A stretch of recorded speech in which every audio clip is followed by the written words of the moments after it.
Hi fellow scrappers, this is Crafty Grandma again. I'm here to show you um, my version of the 3x3 little mini album.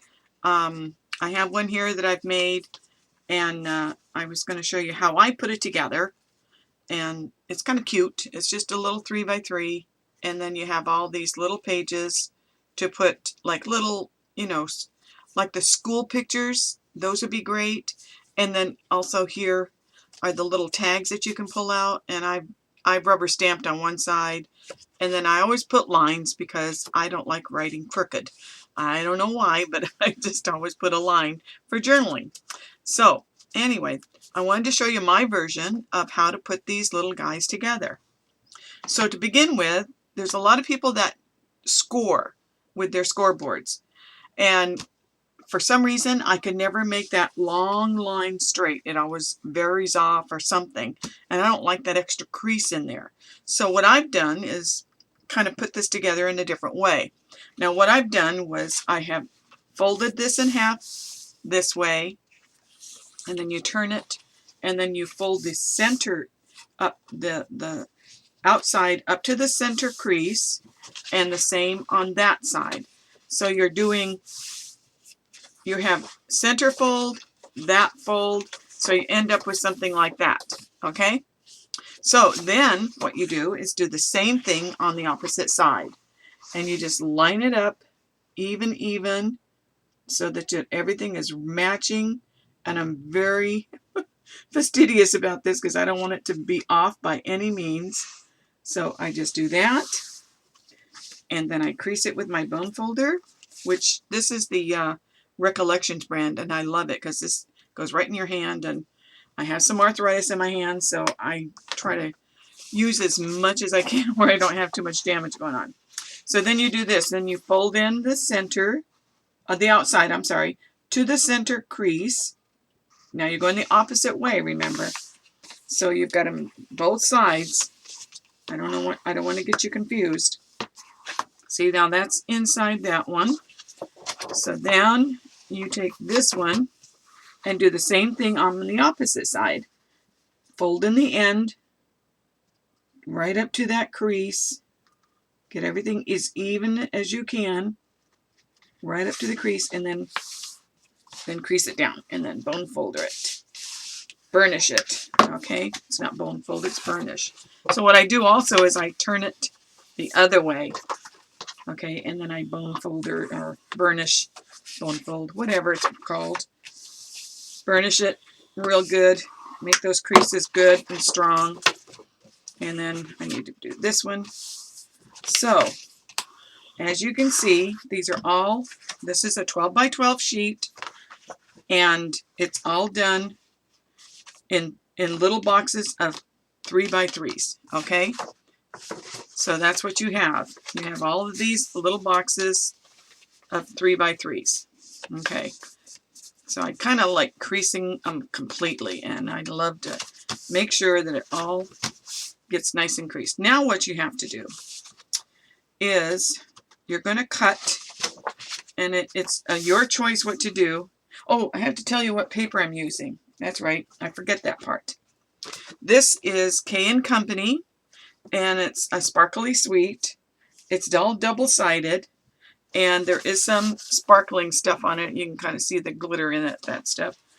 But I chose a small print because for some reason it looks better with a small print. As you can see on this one, I used a larger print, and I think it really, maybe that's okay, but I love the colors. And this is also double-sided because there's a pink inside, if you can see that. And I emphasized on the green, and I used this kind of ribbon here. It's actually seam binding. It's that acetate seam binding. And I crinkled it all up, and then I put, first of all, I tied it in a bow, and then I crinkled it all up, and then I sprayed it with glimmer mist, and then I tried to smooth it out, and then glued it all down. So that's all. And then this is a chipboard on both ends, so you have nice stable, and then you get to journal inside, put all your little school photos or even some wallet size that you might have to crop down a little bit. But, and there's my signature again with a crown. Anyway, and it's fun to do. And I just kind of stamped on the outside of the paper, you know, gave it a little bit of texture. And I love this paper. This was a Graphic 45, I think, was the outside that I used. So anyway, for that one. Okay, back to it.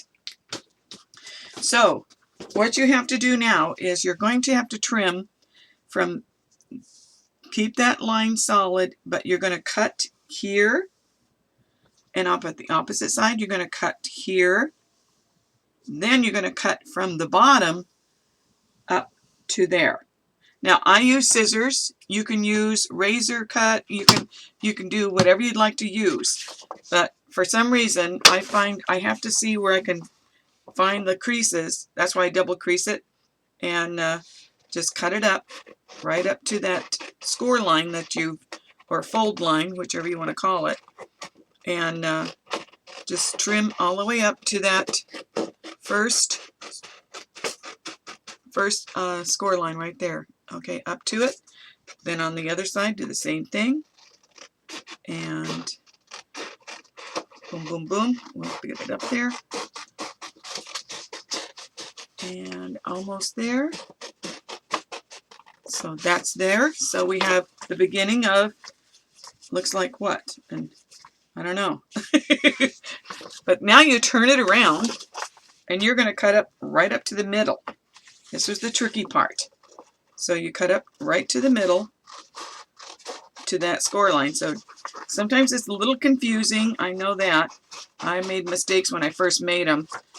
What did I do wrong? And you have to figure it out. But anyway, it's just really, really easy. And then you end up with a big, either a W or an M, whichever you want to look at it. So it's open. See that, how it opens? Okay. So now here comes the folding part. You have, if you're using double-sided paper, you have to determine what are you going to stick down to your chipboard, the inside here. So I chose this print instead of the pink. So this time I want to choose the blue. I want the blue dots out. So what I'm going to do is fold into the blue. Go back, fold into, fold. And it's just like a little accordion thing that you're doing. Back and forth. Just back and forth. You fold it inside of each other. You want to fold always into the blue. There. Now what I'm going to do is just crease it really good. Burnish it real good. My terminology is not up to snuff, I guess, but I know what I'm doing. Making that thing stick down really good. Making those creases great. Now the funny part. This is where you have to determine where your center fold is. Now, I don't know if you can see it, but there it is right there. You see that one center fold? That's all you want to see, because that's going to be your top. If you turn it over and you see two folds right like that, see the two folds? It kind of folds, those are the folds that go in.